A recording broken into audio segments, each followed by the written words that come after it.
చూస్ country delight, live better. ఇప్పుడే country delight యాప్ని download చేసుకోండి.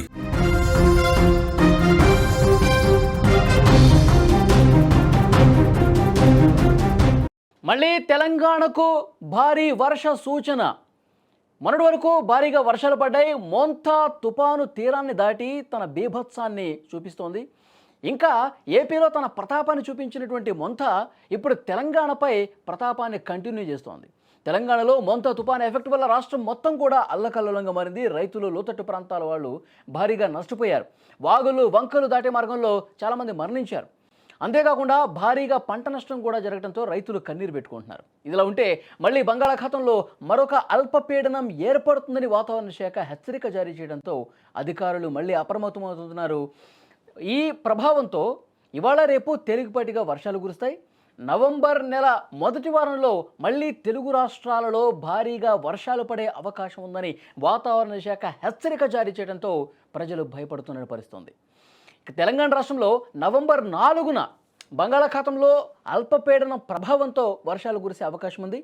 అయితే ఈ అల్పపీడన ప్రభావంతో అతి భారీ వర్షాలు కూడా కొన్ని జిల్లాల్లో కురిసే అవకాశం ఉందని వాతావరణ శాఖ హెచ్చరిస్తున్నటువంటి పరిస్థితి ఉంది. మోంతా ప్రభావంతో ఇప్పటికే అతలాకుతలం అయిపోయినాయి. 2 తెలుగు రాష్ట్రాలు కూడా అతలాకుతలం అయిపోయినాయి. చాలా చోట్ల కూడా భారీ వర్షాలు కురిసి పంట నష్టం జరిగి ప్రజలు ప్రాణాలు కోల్పోయి చాలా అంటే చాలా ఇబ్బందికర పరిస్థితులు కనిపించాయి. లోతట్టు ప్రాంతాలు పూర్తిగా మునిగిపోయినటువంటి పరిస్థితి. కానీ ఇప్పుడు ఇంకొకసారి అల్పపీడన ద్రోణి ఏర్పడుతోంది. మళ్ళీ అది వాయుగుండంగా మారి తుపానుగా ఎక్కడ బలపడి విరుచుకుపడే అవకాశం ఉందా అని చెప్పి పెద్ద ఎత్తున ప్రజలు ఆందోళన చెందుతున్నటువంటి పరిస్థితి. వాతావరణ శాఖ చాలా స్పష్టంగా చెప్తుంది, నవంబర్ 4 తర్వాత మళ్ళీ ఈ అల్పపీడన ద్రోణి వాయుగుండంగా మారే అవకాశాలు ఎక్కువ కనిపిస్తున్నాయని చెప్పి సమాచారం వస్తుంది. ఇప్పటికే మనం చూస్తున్నాం, గత వారం రోజులుగా వర్షాలు ఏకబిగిన కురిశాయి. అక్కడ కాకినాడ దగ్గర తుపాను తీరం దాటుతున్నటువంటి సమయంలో ఎలాంటి బీభత్సమైనటువంటి వర్షాలు పడ్డాయి, ఎలాంటి పెనుగాలులు వీచాయి. చాలామంది అంటే లక్షల మంది ప్రజలను కూడా పునరావాస కేంద్రాలకు తరలించి వాళ్ళకి సౌకర్యాలు కల్పించిన పరిస్థితుంది. పెద్ద ఎత్తున పంట నష్టం జరిగింది. మొత్తం రోడ్లు ఈ వర్షాలతో కొట్టుకుపోయినటువంటి పరిస్థితుంది. నానా బీభత్సమే చేసింది మోంతా తుఫాన్. ఇటు తెలంగాణలో కూడా ఆంధ్రప్రదేశ్ తీరంలో తుపాను దాటి తెలంగాణ మీద చాలా గట్టిగా ప్రభావం చూపించింది.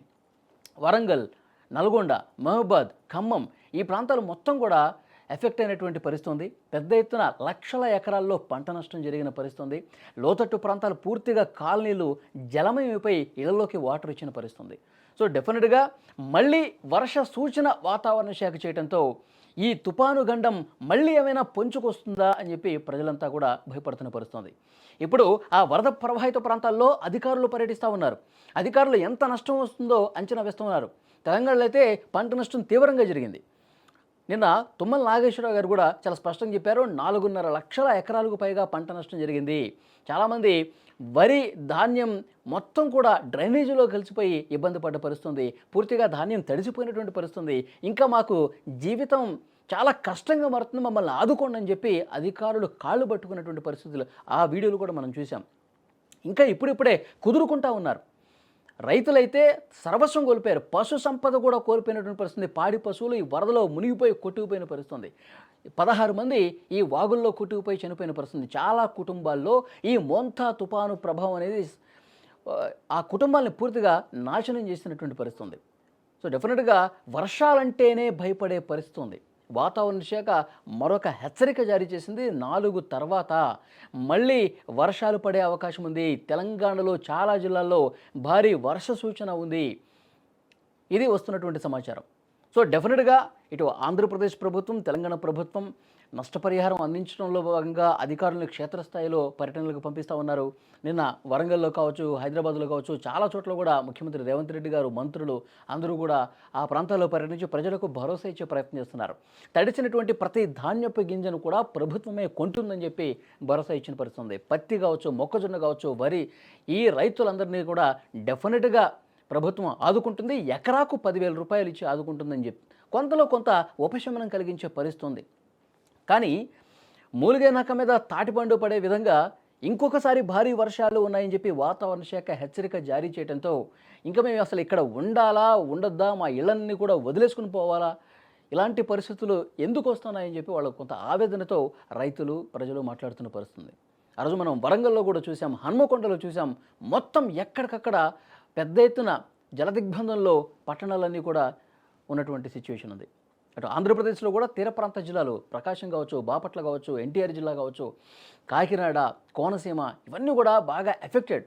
అటు విశాఖలో అయితే పెద్ద పెద్ద భారీ వృక్షాలు కూడా కూలిపోయి పడిపోయినటువంటి పరిస్థితి ఉంది. తడిచిపోయినటువంటి గోడలు వాటర్కి నాని ఆ గోడ కూలిపోయి కొంతమంది చనిపోయినటువంటి పరిస్థితి ఉంది. సో డెఫినెట్గా వాతావరణ శాఖ ఇస్తున్నటువంటి హెచ్చరిక మళ్ళీ ప్రజల్లో భయాందోళన రేకెత్తిస్తున్న పరిస్థితి. ఈ మోంతా లాంటి తుఫాను ఇంకొకటి వస్తే ఇంకా చాలా అంటే చాలా కష్టమైపోతుంది, నరకం అనుభవించే పరిస్థితి వస్తుంది. మళ్ళీ ఇంకొక తుఫాను ఇప్పట్లో రావద్దని చెప్పి వేడుకున్న పరిస్థితి. కానీ వాతావరణ శాఖ అధికారులు మళ్ళీ స్పష్టంగా చెప్తున్నారు, ఆగ్నేయ బంగాళాఖాతంలో మరొక ద్రోణి ఏర్పడే అవకాశం ఉంది. ఆ ద్రోణి బలపడి వాయుగుండంగా మారే సూచన ఎక్కువగా కనిపిస్తుంది. అది దిశను మార్చుకోకుండా ఇదే విధంగా వస్తే గుంటూరు దగ్గర తీరం దాటే పరిస్థితి ఉంది. అలాంటి సిచ్యువేషన్ వస్తే మళ్ళీ ఇటు తెలంగాణ కావచ్చు, ఆంధ్రప్రదేశ్లో కావచ్చు, చాలా జిల్లాల్లో భారీ వర్షాలు కురిసే అవకాశం ఉంది. ప్రజలు అప్రమత్తంగా ఉండాలి. అందుకే ప్రభుత్వానికి కూడా అప్రమత్తంగా ఉండాలని చెప్పి ఒక సూచన, ఒక హెచ్చరిక వాతావరణ శాఖ చేసినటువంటి పరిస్థితి ఉంది.